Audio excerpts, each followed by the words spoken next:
Well, Osio and welcome to the Cutting the Green Tape for Tribal Stewardship. Today's webinar is provided as part of the California Natural Resources Agency's Tribal Stewardship Policy and Toolkit. For those I haven't had the pleasure of meeting just yet, my name is Geneva E.B. Thompson. I'm a citizen of the Cherokee Nation, she, her pronouns, and I'm very honored to serve as the first ever Deputy Secretary for Tribal Affairs here at the California Natural Resources Agency. A huge wado and thank you to my colleagues for all of their leadership in helping set up today's webinar as part of our Tribal Stewardship Policy Toolkit.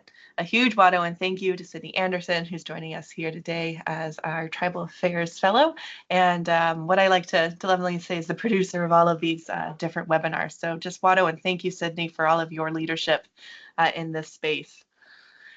The Tribal Stewardship Policy Toolkit and the webinars and resources provided for the specific toolkit entries are intended to increase the capacity of tribes, state agencies, and non-tribal entities to advance tribal stewardship, including tribal access, collaboration, and ancestral land return, according to our Tribal Stewardship Policy.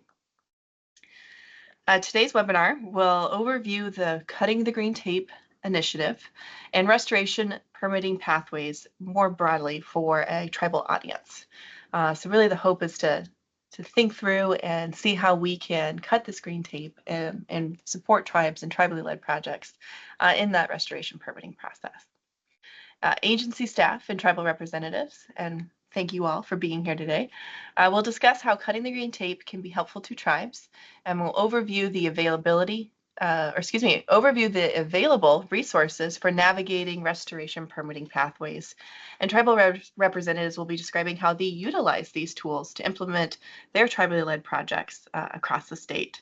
And so deep appreciation for you all being here today, sharing your insights and tips, tricks, and best practices with everyone who's logging in today. Something that we wanted to just, quickly note at the beginning of today's webinar is that the Cutting the Green Tape initiative and the different permitting pathways that we're discussing for tribal stewardship and the restoration projects that you all are leading are limited to those lands and projects that are underneath state jurisdiction and state permitting authority. And so these typically are included on fee lands. The tools that we're talking about here today are not available for those tribal trust lands or lands that are under federal jurisdiction.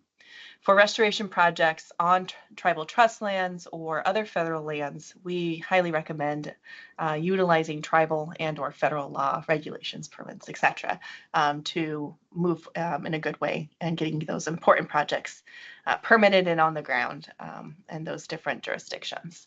So I hope that's helpful clarity. Again, we're looking at restoration projects, tribally led restoration projects that are on those fee lands under state jurisdiction. Today's webinar is recorded and will be posted on our website, and so you can feel free to rewatch this if you want to take another look or share it with your friends and colleagues. And we hope that this will be a helpful resource as you are evaluating your options and again streamlining those restoration permitting pathways. We'll have a limited time to answer questions at the end of the presentation and warmly welcome participants to use the chat function or the Q&A function to submit your questions to the presenters. Presenters or CNRE staff or our colleagues at the water boards, Wado, and thank you for the water boards for being here today, as well as our colleagues from the California Department of Fish and Wildlife. Thank you for being here. We'll work to answer your questions in the chat throughout the presentation. So please don't hesitate. If you hear something, you got a question about it, pop it into that chat, pop it into that Q&A feature, and somebody on our side will work to answer that. If you would like to receive updates and information on upcoming webinars for the Tribal Stewardship Policy Toolkit, highly recommend signing up for our brand new tribal listserv, and Wado, Sydney, for putting that in the chat for you all.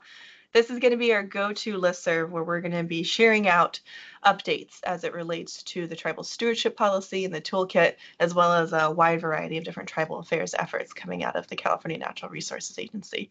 So please sign up for that, and that's going to be our go-to place to share information. While today's webinar does not constitute a tribal consultation, we do hope that it will help provide resources and information to support tribes in advancing their goals and priorities in the stewardship and conservation space. CNRA always welcomes the opportunity to consult with California Native American tribes, so please don't hesitate to reach out if your tribe would like to schedule a consultation, whether it's on this topic or any other priorities that your tribe is advancing. We'll be presenting and going through a good number of slides, and again, we'll try to leave some time at the end for some Q&A of this presentation. But please don't hesitate to use the chat feature and the Q&A feature on the screen, and we can do our best to answer those questions, whether it's in the chat or verbal at the end of the presentation. So again, deep Wado, and thank you for all of our speakers who are joining us here today. Wado, and thank you to all of the state staff who are joining us and helping us get information out there and again, supporting tribes as they evaluate their options and cutting the green tape for tribal stewardship. So please help me welcome our speakers. And to kick us off, I'm so excited to introduce to you all my dear friend and colleague, Deputy Secretary Megan Hurdle, who serves as the Deputy Secretary for Biodiversity and Habitat here at the California Natural Resources Agency. Deputy Secretary Hurdle leads the agency's efforts to conserve biodiversity, improve habitat across the state through the implementation of California's 30 by 30 strategy. The strategy is working to conserve 30% of California's lands and coastal waters by 2030. And a wide variety of associated efforts, including the Cutting the Green Tape initiative and supporting the implementation of large-scale habitat projects. So Wado, and thank you so much, Deputy Secretary Hurdle, for being here today and opening us up with some context setting and some good words. So thank you. Wonderful. Well, thank you so much for that lovely introduction, Geneva, and for setting the stage for this incredible webinar series that we have. We're really thrilled to be able to get to talk about cutting the green tape today. And our whole goal with this webinar is that afterwards, more tribes can take advantage of some of the streamlining tools that are now available to help increase the pace and scale of habitat restoration. So I'm only going to take a couple minutes because I want to leave a lot of time for the expert presenters that you have coming later on. But I did want to give a little bit of background on what Cutting the Green Tape is. So officially launched in 2021, Cutting the Green Tape is an initiative that actually crosses multiple agencies. So it's both within the California Natural Resources Agency and many of the departments like California Department of Fish and Wildlife, but also our sister agency like Cal EPA, which has the water boards in it. And so there are a wide variety of tools out there that are really designed to help people that are doing habitat restoration get the permits that they need faster, more affordably, so that they can get to doing the work on the ground.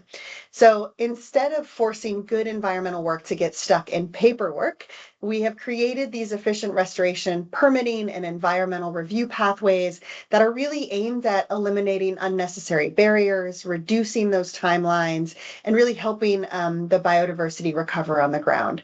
So sometimes I like to say, you know, if you're doing a habitat restoration project, you shouldn't have to get the same permits as if you were building a mall.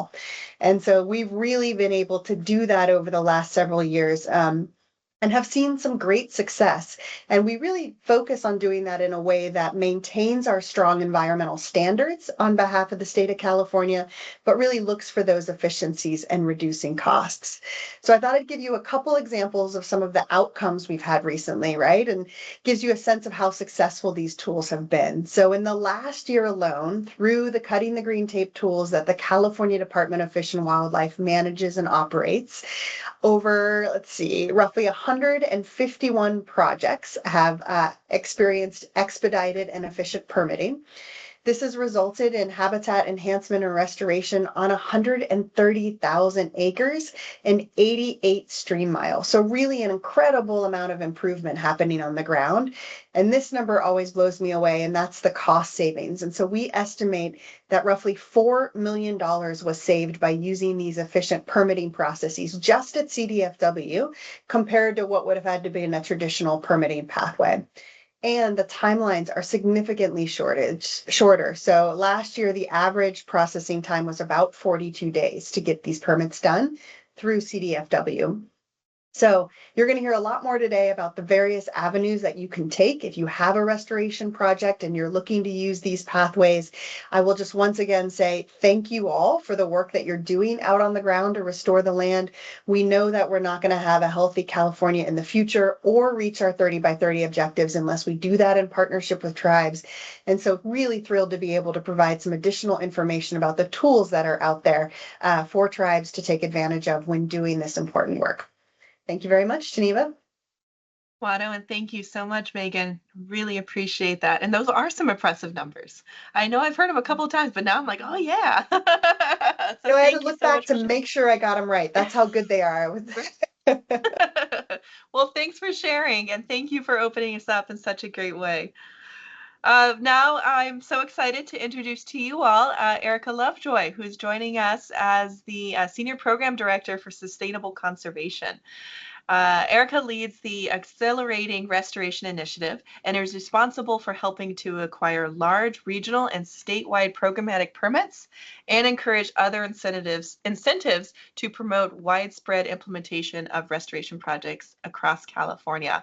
And I will also just say that she's a dynamite person who has a lot of information and an amazing resource, not only as herself, but then the amazing resources that she has created with her team and posted online for everyone to use. So Wado, and thank you, Erica, for your leadership in this space, and excited to learn more from you. So I'll hand it off to you. Great. Thank you so much, Geneva. I really appreciate it. Can y'all see my slides okay? And perhaps We myself? can see it. Yes, Okay. we can see you and your slides. It's looking All good. right, fantastic. Really great to be here, everybody. Thank you so much. Again, I'm Erica Lovejoy with Sustainable Conservation. And for more than 20 years, we've been partnering with agencies and project proponents to create more efficient permitting pathways to move restoration forward. And so today I'm going to give you a very high-level overview of the efficient permitting tools that can support your tribal restoration work when the projects occur outside of tribal trust lands. And then I'm also going to share where you can get more information, since this is a very high-level snapshot. So let's dig in. So we got a lot of tools available, as you can see from this slide, and many of the authorizations are and these are pre-written permits that cover a lot of the most common restoration project types. So all of the terms and conditions are spelled out up front. There's coordinated conditions between many of the agencies. And with this upfront work, that really increases consistency. It's going to help reduce costs and workload and get those projects implemented in the ground more quickly. And that's what we want to see. And a lot of the tools can be bundled together to get coverage from the different agencies depending upon the project size. So you can see on the left-hand side in the green box, we've got the ultimate combination for small scale projects, 5 acres or less. We have the state and regional water boards, small habitat restoration permit. There's a CEQA exemption for small projects. And we have the California Department of Fish and Wildlife's Habitat Restoration and Enhancement Act. And together, these create a very efficient, coordinated process that can help you get coverage from Department of Fish and Wildlife in just 30 to 60 days after you submit your application. So really a faster, efficient process. Now in the center, we've got permits that work for projects of any size, and they can be bundled with those small project tools. So let's say if you're working to recover anadromous fish or you're in the coastal areas, the NOAA Restoration Center has what we call programmatic biological opinions, or PBOs for short. And NOAA's covered more than 300 incredible fisheries restoration projects statewide with their PBOs. And they also have an agreement with the Coastal Commission called a consistency determination. And so what that means is if your project meets certain criteria, you don't have to get a separate coastal development permit. And that is an extraordinary time and money saver. And also, if you get a chance to work with NOAA, they're awesome people and love working with them. Below NOAA, we have the U.S. Fish and Wildlife Service, and they have a similar tool to NOAA. They also have a statewide restoration programmatic biological opinion for the federally listed species they cover. And this PBO is very broad. It covers most of the species that you would likely encounter in habitat restoration. Definitely saves a lot of time and money. Now at the bottom, we have the Army Corps of Engineers, and they have all sorts of tools. They have regional general permits, they have nationwide permits. They've been using programmatic permits for decades, and they have a new regional general permit in Sacramento, especially for fisheries restoration projects. It covers aquatic restoration. You should check that one out. Now, in the last column, we've got tools that are mostly used for larger projects over 5 acres, but they can be bundled with the permits from the center column that I showed you. Now, at the top, we've got our friends at the state and regional water boards, and they have their statewide restoration general order. Folks like to call it the SERGO. You'll hear more about it later. It's designed for projects that are beyond the scope of their small restoration permit, so it covers large projects. They also have a companion CEQA document, a programmatic CEQA document that can be used to cover some individual projects. And that is also a major time and money saver, especially if your project isn't eligible for another CEQA pathway for restoration. And that's the California Department of Fish and Wildlife statutory exemption for restoration. Folks call it the SERP for short. And the SERP is also a great CEQA tool for qualifying projects, but not all projects fit. So you can look at the SERGO, the Water Board SERGO, as an alternative. And finally, last but not least, the California Department of Fish and Wildlife has 2 other strong tools that can cover really large landscape scale projects. And that's the kind of work we hope to see more of that. So the department has first their restoration consistency determination, and that's for species that are listed both at the state and the federal levels. And it really works well if you're using one of those programmatic biological opinions I mentioned that Fish and Wildlife Service and NOAA has. Definitely fast. The department also has a recently expanded restoration management permit, and that can now cover all the necessary CDFW authorizations in a single permit for larger projects. You'll hear more about that too. Now, when is CEQA required? A lot of folks have been asking about this. Simply put, CEQA is required when a state or local California agency, not a federal agency, but state or local California agencies make a discretionary decision to approve, fund, or permit a project that can affect the environment. So things like construction, restoration, earth moving, for example. And the CEQA applies when there's no exemption. And I mentioned to you earlier, there are CEQA exemptions for both small restoration projects and larger restoration projects. The large one being the tool called the SERP, and you're going to hear about that more being applied later on. So this was a lot of information. So for more detailed information on these restoration-specific regulatory tools, you can check out Sustainable Conservation's dedicated website, acceleratingrestoration.org. We've got an online tool there that can help you select the different protection measures for projects. You can sign up for our newsletter and give us your input on your projects and your permitting needs. We want to hear that.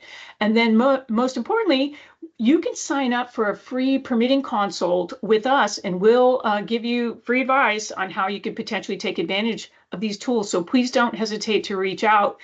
We want to be as helpful as we can. And that's it for us. Thanks so much, Geneva. Well, Watto, and thank you. And take advantage of that free permitting consultation, right? Like, we know that there's a lot of moving pieces here. There's a lot of components, but Erica and her team have done the deep thinking on all of this, and can be amazing resources to support you all. So I hope you accept that invitation from Erica. And Watto, and thank you for walking us through just setting that table, right? What are all the menu of options that I think tribes can utilize in advancing their restoration projects? So Watto, and thank you for walking us through everything. Now I'm so excited to introduce to you all Leslie Hubbard, who is the Environmental Compliance and Grant Development Branch Manager with the Yurok Tribe Fisheries Department. Leslie completes environmental compliance analysis and associated documents for large-scale ecosystem restoration projects in accordance with the National Environmental Policy Act, the California Environmental Policy Act, federal and California Endangered Species Acts, as well as the California Water Code, California Fish and Game Code, and so much more to support federal, state, and local environmental permitting. So thank you so much, Leslie, for being here. And I'm really excited to get into the weeds with you on lessons learned and the example that the Yurok Tribe's Fisheries Department has been leading in the Scotts River Restoration Farmers Ditch Project. And I know that this particular project has utilized some of these Cutting the Green Tape initiatives. So just thank you for being here and sharing a bit more with everyone who's joining us here today. I'll hand it off to you, Leslie. Okay. Thank you, Geneva. Thank you very much for inviting us. And Erica, thank you very much for your overview there. You guys are an amazing resource, and I do encourage everybody to check out their website. I use it all the time. I used it for the project that I'm going to present today. So thank you, like I said, for allowing us to share our project. I'm hoping to share some information about our project that will help other tribes be able to navigate the permitting pathway a little bit more easily. I'll share some of our lessons learned and some of the benefits of the streamlining tools that we were able to use.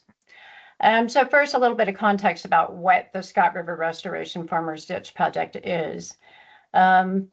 Location. It is located in remote northwestern California, and here this image on the left shows the project location. It's about a 45-minute drive, depends which way you go.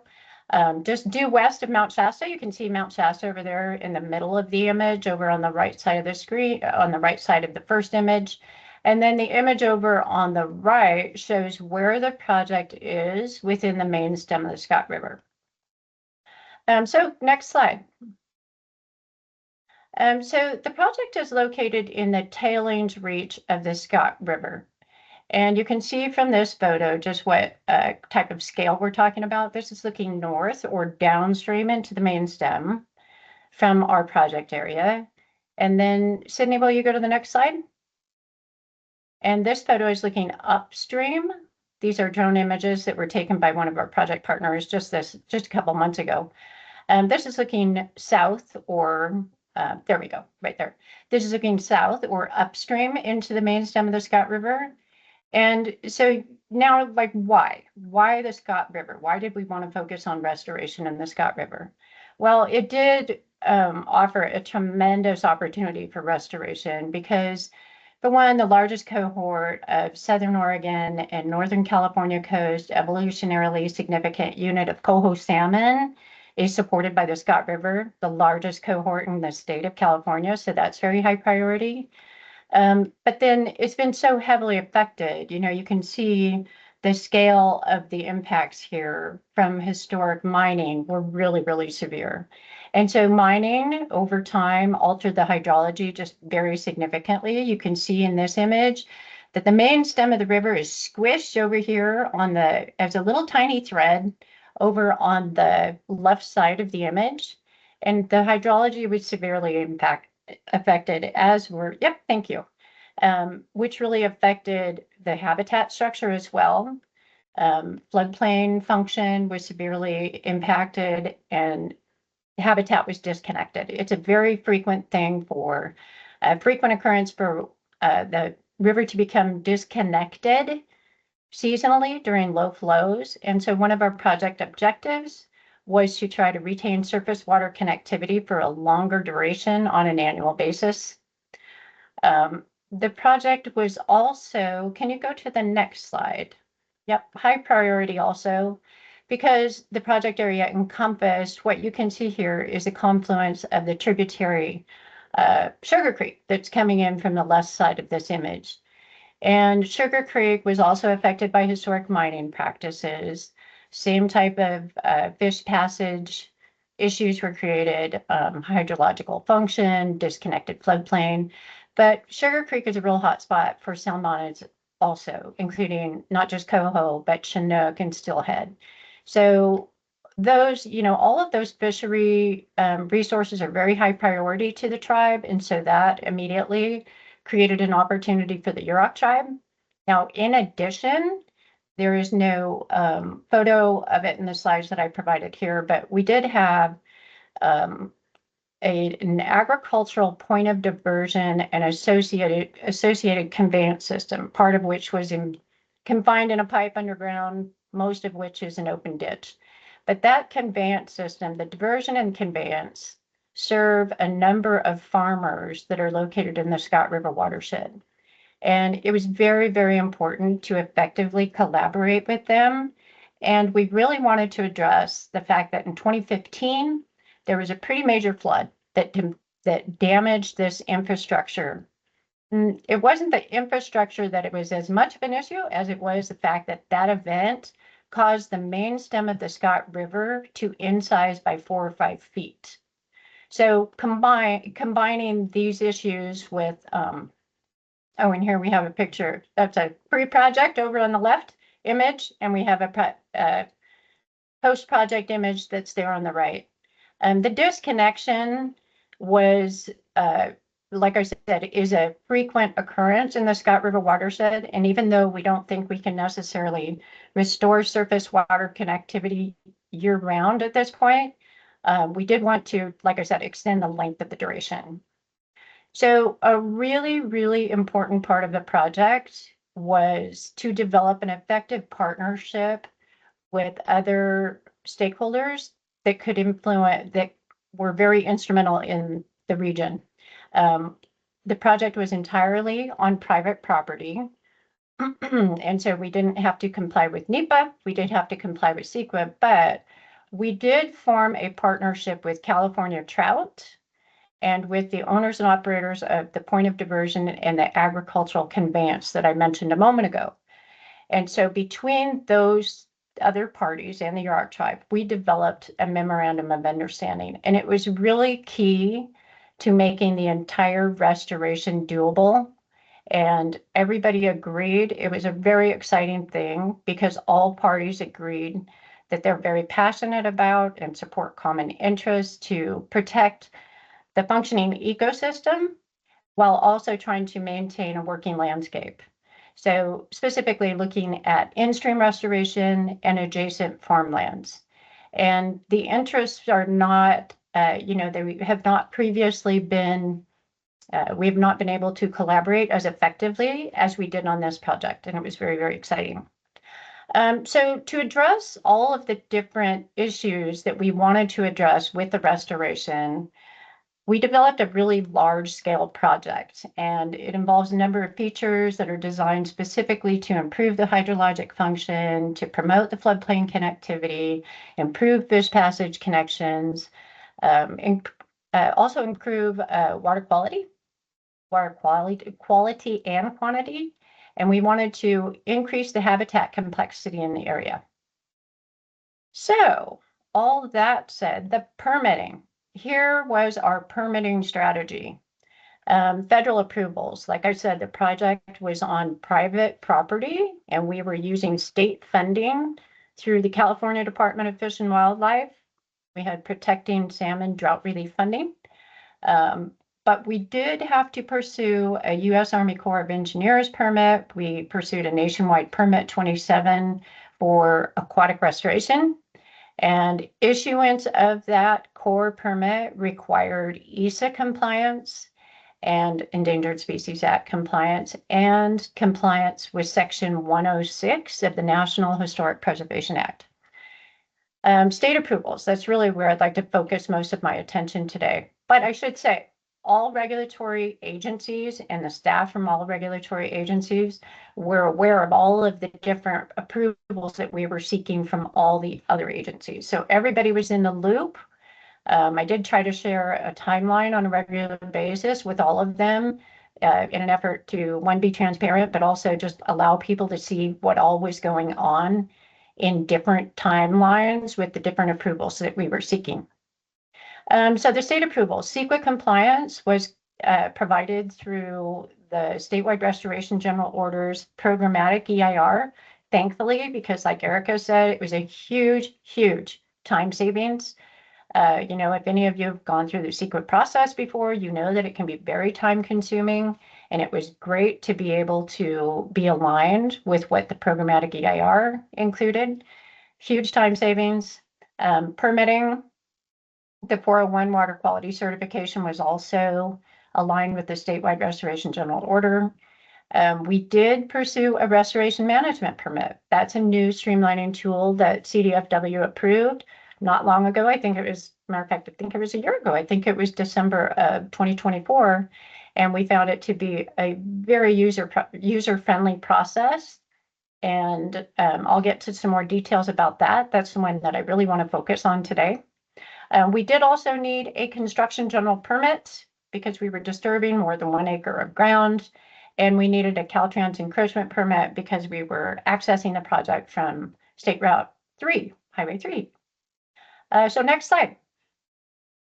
So this restoration management permit, it does provide like a unified and very efficient permitting mechanism that supports everybody's interests. You can see here that we had a lot of interest. We had thousands of coho. You can see a picture of the coho on the left. There's a lamprey there on the right.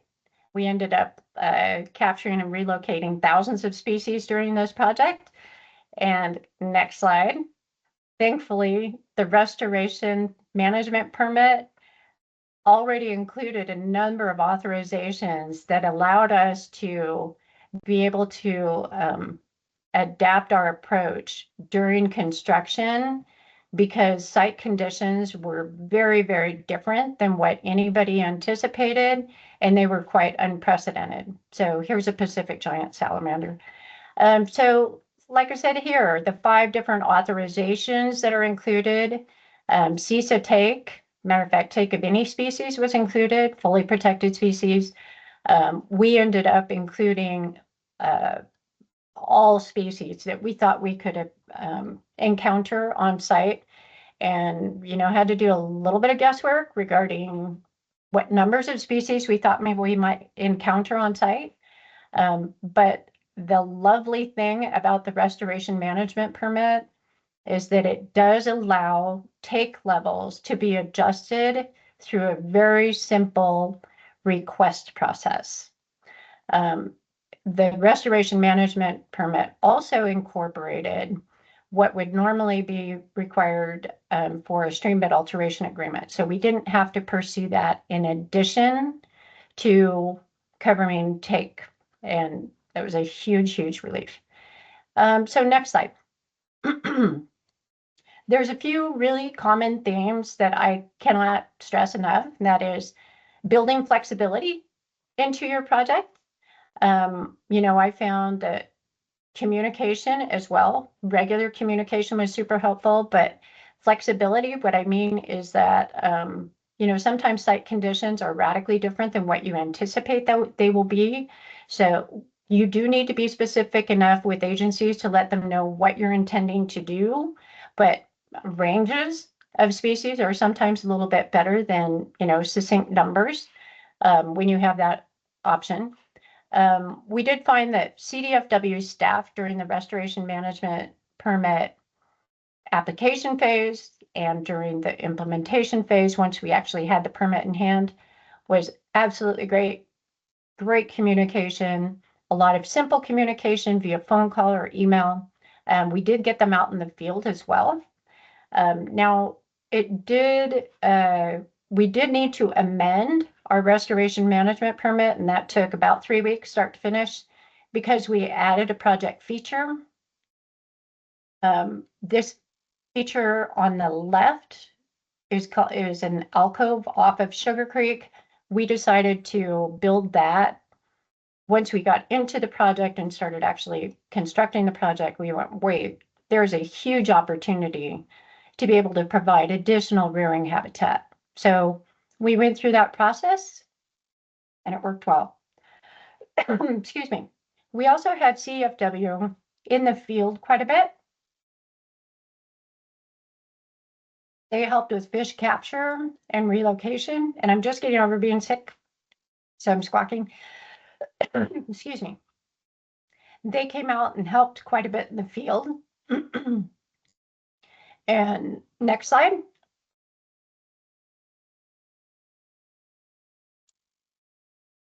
Here we were transporting fish. And I guess a couple of the lessons learned that were really important We're making sure you staff adequately with qualified staff, communicate regularly with your regulatory agency staff points of contact.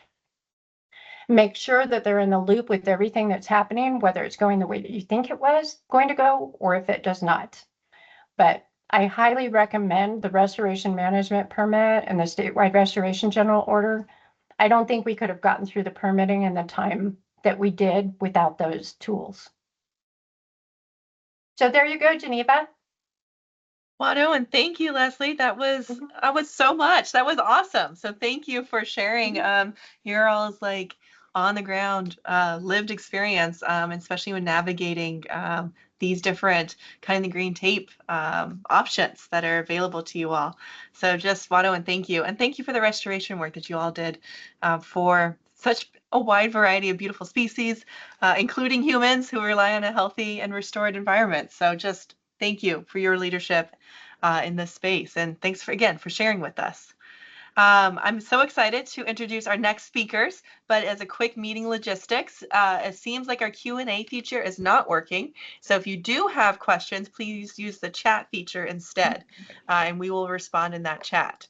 So I apologize for the inconvenience there, but so excited to introduce to you all Vice Chair Pamela Kubler and Treasurer Sally Hicks, who are joining us from the Colfax-Todd's Valley Consolidated Tribe and sharing a little bit about the Intertribal Ecocultural Restoration Crew project that the tribe is leading. Vice Chair serves as also as the not only Vice Chair of her tribe, but also as the project manager of the Tribal Wildfire Resiliency Grant, which was the funding for this ecocultural crew, also known as Flicker. And so excited to hear about her experience and guidance on navigating these processes through that work.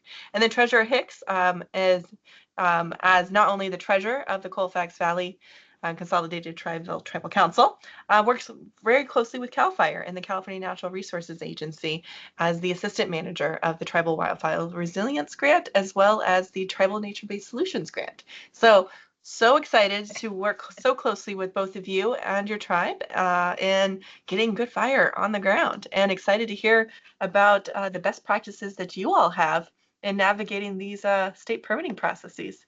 So Vice Chair, I'll hand it off to you, and thanks again for being here. Thank you, Geneva. Thank you for having us today. I'm Pam Kubler, Colfax-Todd's Valley Consolidated Tribe, and of the Colfax Rancheria and Coyo Land Conservancy.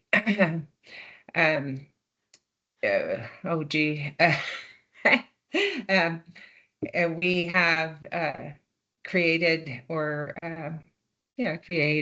the Intertribal Ecocultural Restoration Crew, which is the Flicker Crew. The acronym is Fire, Leadership, Indigenous Cultural Knowledge, Ecocultural Revitalization. It is about 12 members, ages 20 through 30 or 47. It's nice to have that age difference. I think that the younger people are learning from the older people. We were awarded the, as Geneva said, the TNBS Fire Resilience Grant, and our partners, it's an intertribal partnership with Shingle Springs Band of Miwok Indians.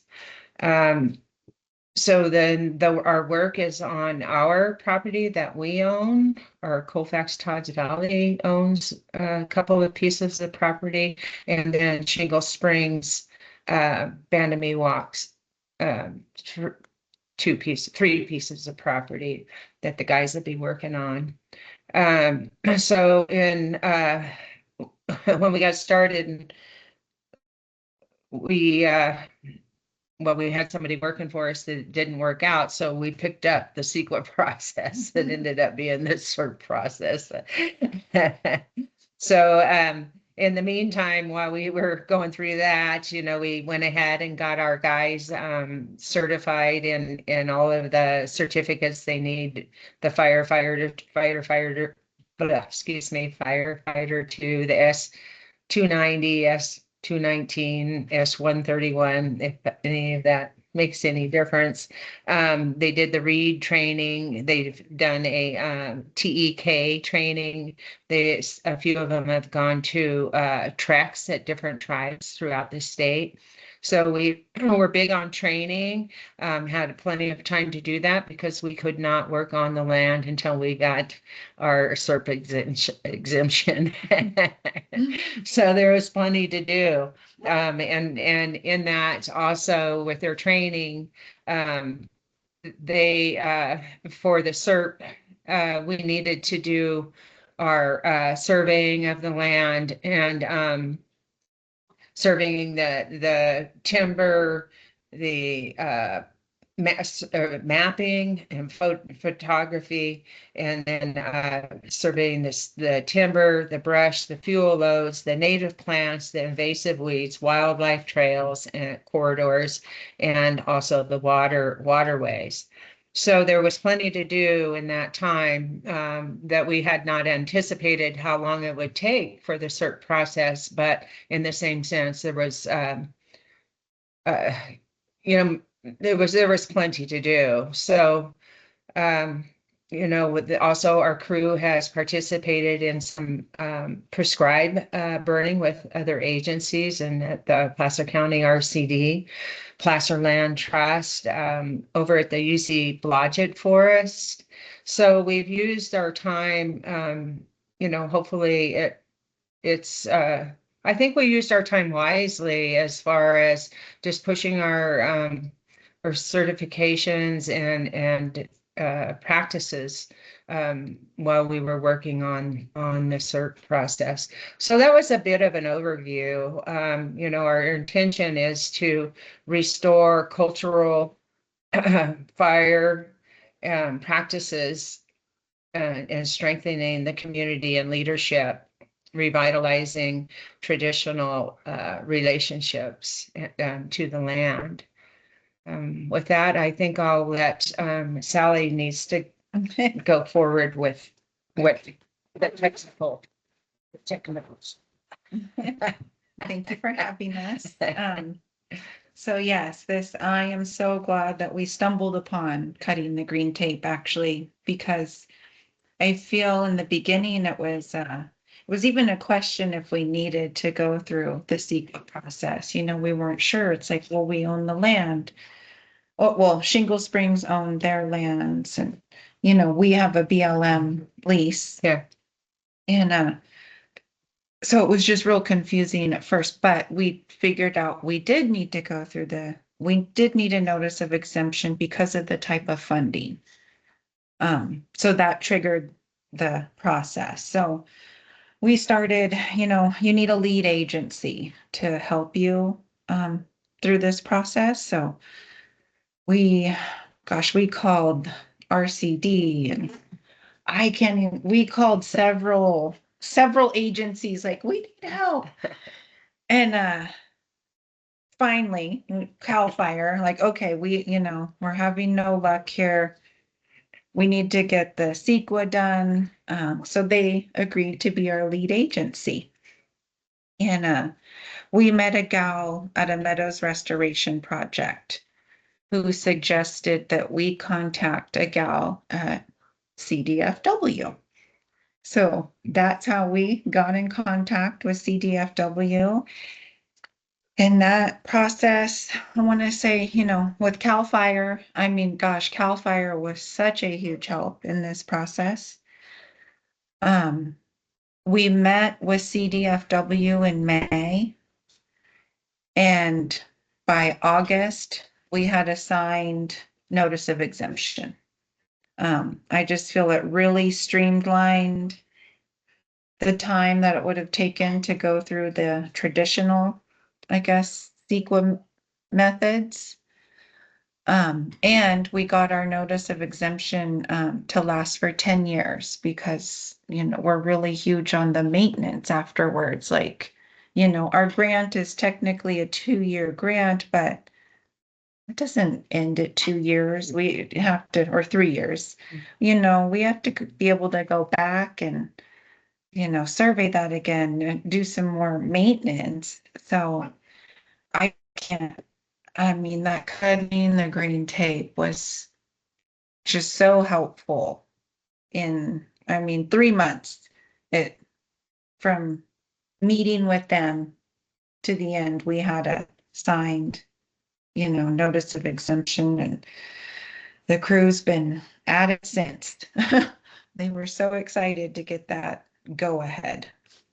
I would say the one thing that I kind of learned in this is we had all this time to map and figure out the culturally sensitive plants, the rare plants, the invasive plants. We had all that data already together. So when CAL FIRE or CDFW requested that, we had it ready to go. And I did just want to, there is a little resource, like if tribes didn't have that all together. CAL FIRE shared with me, there's a California Natural Diversity Database.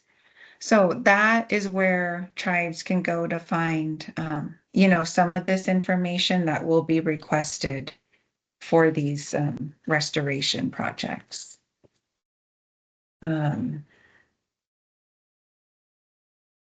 Gosh, I don't know. I think that's about it. Yeah, and it's, I don't think anything fast about it, but in the same sense, it kept moving on, you just be prepared, is like the speaker before says, sometimes you're not prepared, like this is going to take months, and then an awful lot of meetings and back and forth with the emails and that. So I think, for people that are going into it to, maybe include that in your grant, that the preparation, just getting off the ground, that we had not anticipated. I'm sorry, Sally. Oh, no, mean to interrupt. good. But anyway, it did take some time. So, as it is today, if I was going for another grant like this, I would definitely write that in. Like I said, we had some person working with us that then when that person was no longer with us, we really had to learn from the ground up. Mhm. And it's all in-house. We don't have on staff, we don't have archaeologists, biologists, we don't have ologists. We're a tribe that works, and again, with our partners over there at Shingle Springs, they're very helpful too. But yeah, that's our talk. I know our time is a little slim, Geneva, but if anybody No, ever, thank you. We still have time if you have more to share, but also Wado, and thank you for sharing. I was pulling out a couple things that I think are some really great best practices for everyone to track based off of your all's experience and navigating this new space. I love, Vice Chair, the point that you made of be eyes wide open about the prep work that's involved, and then write that into your grant budgets, right? Get those fiscal resources you need to successfully navigate, pay your staff, right? All those important things, right? For the process. So thank you for that friendly reminder. And I also appreciate you all highlighting this kind of unique moment, right? With doing projects with state grant dollars, and how just because the money is coming from the state of California, that in of itself triggers CEQA, right? And I don't know if that is a fully known thing, especially with tribes who are used to working closely with, say, the federal government or other funding entities, right? And so there are situations where you might be doing projects on somewhere, whether it's federal trust lands, but if the money you're using to implement the project is state money, you will still have to go through some state processes there. And so really appreciate you highlighting that piece and your all's experience in that.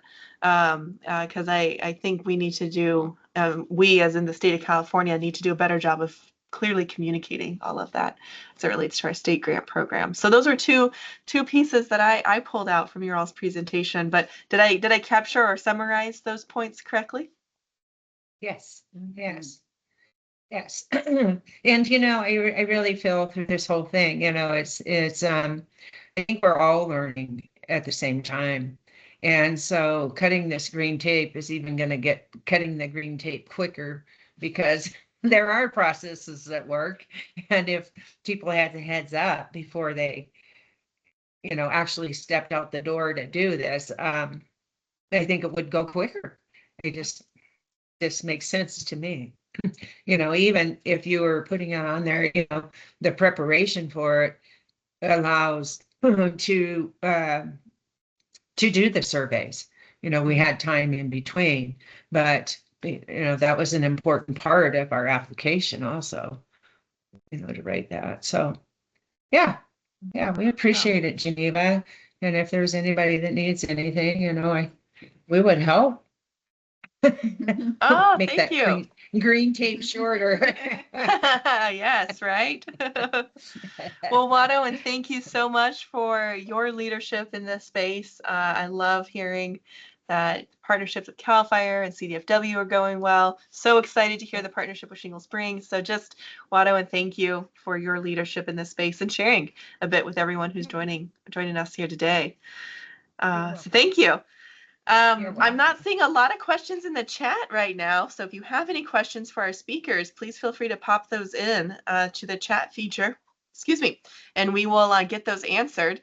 But huge Watto, and thank you to Stephanie for all of the links that you're popping in there. Check those out. Click them, download them. You have those saved in your records because there's just a wealth of knowledge that Stephanie is including there in that chat. All right, so we got some questions coming in. So one question that we have is, how do tribes doing work in federal forest lands working under NEPA but receiving state funds through their CAL FIRE's Tribal Wildfire Resiliency Grant work through the CEQA compliance? This feels a little specific here, so thanks for this question. I will curious if folks, any of the speakers have some insight there, but my initial response there is you might be in the space where you have to do NEPA and CEQA.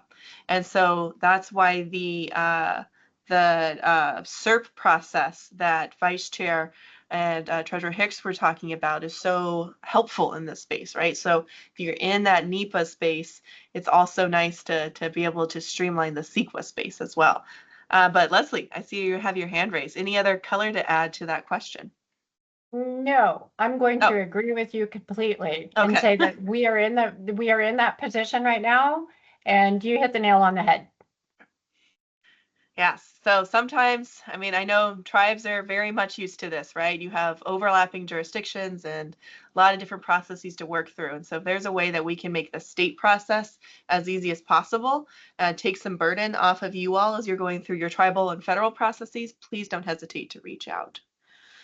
We have another question. I think this one is to Vice Chair. How did you get CAL FIRE to help you with this process? What did that outreach look like in reaching out to CAL FIRE?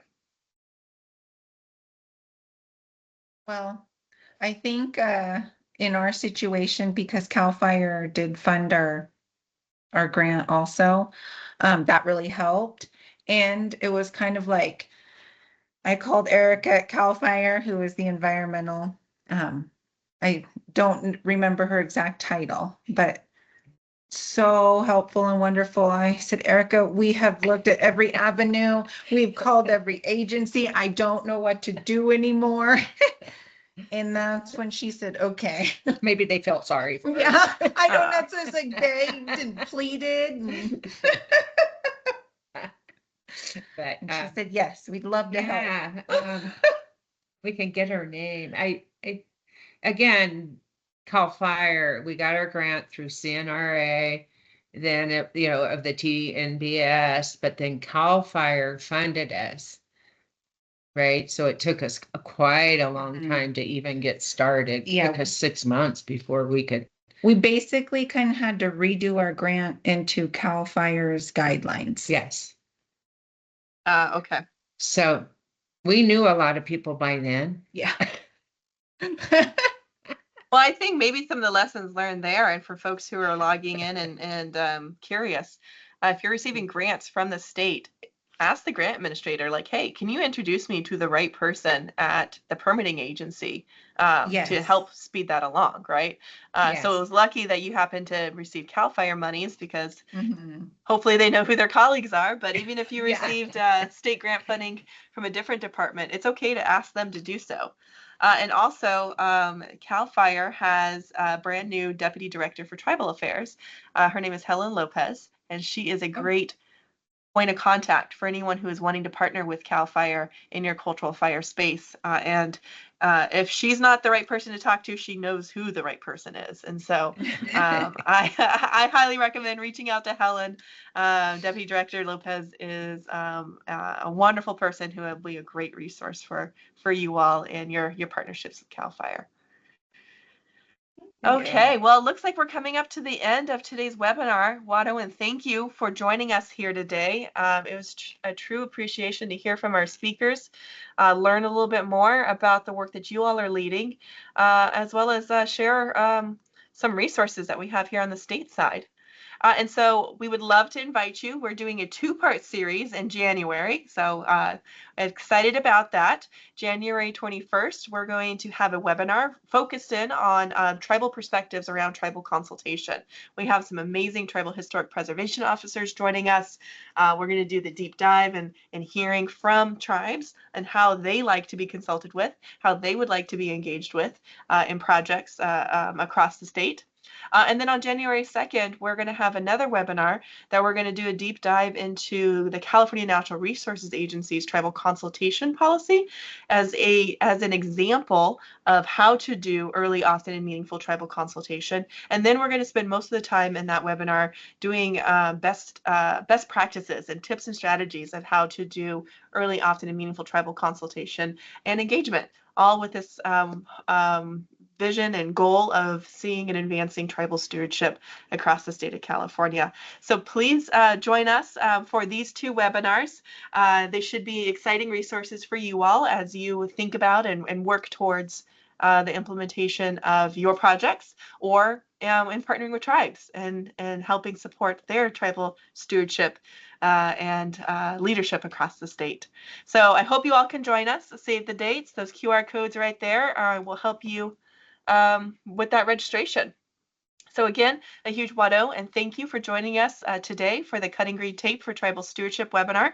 Please do a virtual applause for all of our speakers who joined us today. Thank you again for all of your help and leadership. And a recording of this webinar and the associated materials will be shared on our website very soon. If you would like to receive updates and information on upcoming webinars for the Tribal Stewardship Policy Toolkit, please sign up for our listserv. The QR code is there on that screen for you. It's also in the chat. Again, this is going to be the go-to place to sign up and hear updates from the tribal affairs work coming out of CNRA. So I hope you can sign up for that listserv. Thanks again for being here, and hopefully we'll see you in January. So Watto, and thank you again, and have a lovely rest of your day. Well, Osio, and welcome to the Cutting the Green Tape for Tribal Stewardship. Today's webinar is provided as part of the California Natural Resources Agency's Tribal Stewardship Policy and Toolkit. For those I haven't had the pleasure of meeting just yet, my name is Geneva E.B. Thompson. I'm a citizen of the Cherokee Nation, she, her pronouns, and I'm very honored to serve as the first ever Deputy Secretary for Tribal Affairs here at the California Natural Resources Agency. A huge Watto, and thank you to my colleagues for all of their leadership in helping set up today's webinar as part of our Tribal Stewardship Policy Toolkit. A huge Watto, and thank you to Sydney Anderson, who's joining us here today as our Tribal Affairs Fellow, and what I like to lovingly say is the producer of all of these different webinars. So just Watto, and thank you, Sydney, for all of your leadership in this space. The Tribal Stewardship Policy Toolkit and the webinars and resources provided for the specific toolkit entries are intended to increase the capacity of tribes, state agencies, and non-tribal entities to advance tribal stewardship, including tribal access, collaboration, and ancestral land return, according to our Tribal Stewardship Policy. Today's webinar will overview the Cutting the Green Tape initiative and restoration permitting pathways more broadly for a tribal audience. So really the hope is to think through and see how we can cut this green tape and support tribes and tribally led projects in that restoration permitting process. Agency staff and tribal representatives, and thank you all for being here today. We'll discuss how cutting the green tape can be helpful to tribes, and we'll overview the available resources for navigating restoration permitting pathways. And tribal representatives will be describing how they utilize these tools to implement their tribally led projects across the state. And so deep appreciation for you all being here today, sharing your insights and tips, tricks, and best practices with everyone who's logging in today. Something that we wanted to just, quickly note at the beginning of today's webinar is that the Cutting the Green Tape initiative and the different permitting pathways that we're discussing for tribal stewardship and the restoration projects that you all are leading are limited to those lands and projects that are underneath state jurisdiction and state permitting authority. And so these typically are included on fee lands. The tools that we're talking about